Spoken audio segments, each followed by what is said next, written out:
so you're not seeing things. I don't have any arms. I was born like that because of Chernobyl in the Ukraine. And I came here to America in 1992. And I have lived here ever since. I came to Portland, Oregon in 2015. And let's just say I'll definitely be dying here, because Oregon is definitely a state I love. I'm an avid cyclist. Yes, I bike and don't have any arms. Last year I did 10,868 miles. And what I want to do, oh, thank you. Oh, thank you. You know what they say, when there's a will, there's a bike. Exactly. And what doesn't kill you keeps you biking, because I was in a very bad accident in 2016 that put me in a coma for 9 days. Yes, but here I am biking again. The top two priorities I'm going to be going after as governor are healthcare and housing. Like Patrick Strong said, I am for OHP for all. Like George said, the way we can pay for it is by reducing the exorbitant administrative costs. What I want to do is eliminate the CCOs. If you have OHP, Oregon Health Plan, your healthcare should be accepted anywhere and everywhere in the state. All this nonsense about redetermining people, that costs a lot of money. And if everybody has OHP for all, regardless of immigration status or income, then we won't be spending all that money in the administration, and it will go back to you. The CCOs, care organizations, are a waste of money because they're the middleman taking up all the money. I work for Care Oregon, which is the healthcare company subsidized by taxpayer dollars. I speak to people every day. And so many common sense procedures are denied because of OHA administrative rules. It's wrong, and people are not guinea pigs, and unfortunately that's how OHA views people. And so if we can take OHP for all, that will allow you to keep more of your hard-earned money in your pocket. And then I also want to cap rents.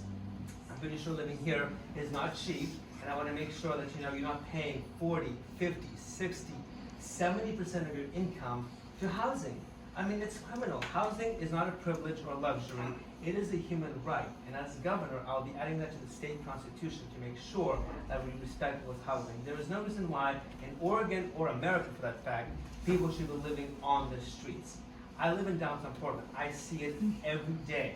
And the politicians talk a big game, but they don't do anything about it.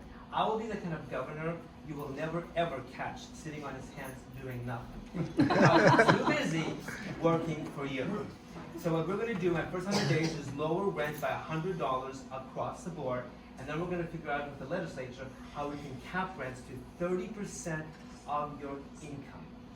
Plain and simple. I want to make rent like any other bill. It's annoying, it's a hassle, but it's not going to break the bank. Nobody likes to pay Comcast, but we all have to have internet. Nobody wants to pay rent, but we have to live somewhere. But you should be able to live affordably and comfortably. And the way that we're going to pay for all of this is, one, by reducing administrative costs with OHA, and two, by actually taxing the fat cats who do not pay their fair share. Now, don't get me wrong, I love cats. I've got two myself.